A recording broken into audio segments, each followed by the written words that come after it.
Hey Steelers fans, get ready, because we've got some hot news straight from Pittsburgh that you won't want to miss. Firstly, let's look at the surprising news that has been circulating these days, the controversies and strategies surrounding Kenny Pickett, which have given people something to talk about. Do you believe that opinions within the organization are more divided than ever? And it doesn't stop there. We already have Russell Wilson, who could be the great driver in the 2024 season for the Steelers.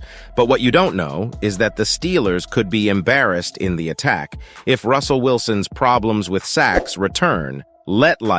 And let's go to the video. Pittsburgh Steelers insider Ray Fittipaldo from the Pittsburgh Post-Gazette recently delved into the varied internal opinions regarding Kenny Pickett's departure from the team. During his appearance on Pittsburgh sports radio station 93.7 The Fan, Fittipaldo revealed that while some within the Steelers organization remain supportive of Pickett, others have been critical, indicating a complex backdrop to his exit. Opinions within the organization really vary, Fittipaldo explained. Some folks still stand by Kenny, suggesting there were negative voices influencing perceptions within the team. I wouldn't exactly call it character assassination, but there's a clear narrative that was quickly shaped by the team regarding his departure. This discussion comes on the heels of comments by private quarterbacks coach Tony Racioppi, who argued that Pickett was the target of unjust narratives following his stint with the Steelers. These remarks gained traction after Pickett, a first-round pick in 2022, was reportedly reluctant to suit up as an emergency third quarterback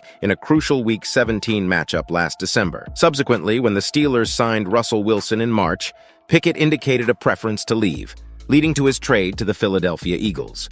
Mike Florio of Pro Football Talk NBC Sports also chimed in, suggesting Pickett's performance with the Steelers, which culminated in a 14-10 record, was unremarkable. Fittipaldo suggested a divide in the Steelers' ranks concerning Pickett's handling of his exit. There are definitely people who believe Kenny was better than the ending suggested, while others feel he managed his exit poorly, said Fittipaldo. As the Steelers move forward, they've brought in Justin Fields from the Chicago Bears, positioning him as Russell Wilson's primary backup for the upcoming season. Meanwhile, Pickett settles into his new role as the backup to Jalen Hurts with the Eagles, poised to step in only if required due to unforeseen circumstances. After this revealing behind-the-scenes look at Kenny Pickett, let's turn the page and focus on our new commander in the field, Russell Wilson. His arrival brings new hope, but also new challenges. After all, it takes more than individual talent to overcome adversity for an offensive line that is still adjusting. The Pittsburgh Steelers are entering the 2024 season with Russell Wilson slated as their starting quarterback, a situation that presents both promise and concern. Despite Wilson's impressive career achievements,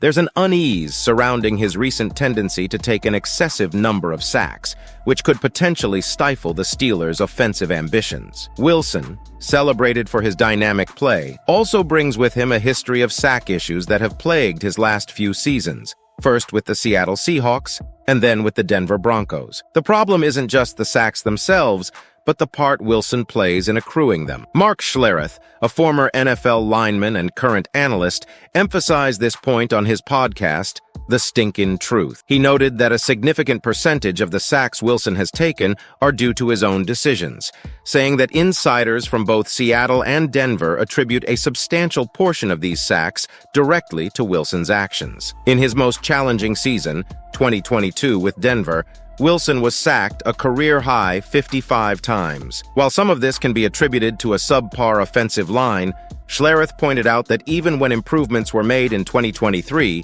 Wilson's sack numbers, though reduced, remained a concern. This pattern underscores a critical challenge for the Steelers, ensuring Wilson is protected and can make quick, effective decisions in the pocket. To mitigate these concerns, the Steelers have aggressively bolstered their offensive line, investing heavily in new talent such as Broderick Jones and Isaac Sumalo, and further strengthening their line with draft picks like Troy Fautanu, Zach Frazier, and Mason McCormick. This revamped line aims to provide Wilson with the robust protection he lacked in Denver, allowing him to maximize his playmaking abilities. Arthur Smith, the Steelers' new offensive coordinator, is tasked with orchestrating an effective offensive strategy that plays to Wilson's strengths while minimizing his vulnerabilities, particularly under pressure. The success of Pittsburgh's offense will hinge significantly on this balance, making the upcoming season a critical test of Wilson's adaptability and the team's ability to support him effectively. As training camp and the regular season approach, the Steelers' preparation and strategic adjustments will be under scrutiny, with the hope that Wilson can rediscover the form that once led the Seahawks to a Super Bowl victory, this time behind a sturdier offensive line in Pittsburgh. Guys, what do you think of this explosive mix of talent and controversy on the Steelers roster for next season? Will Russell Wilson overcome the obstacles and lead our team to the success we are hoping for? Comment your opinions below, and don't forget to click on the video below for more detailed analysis and comments. Let's hope together for a memorable season.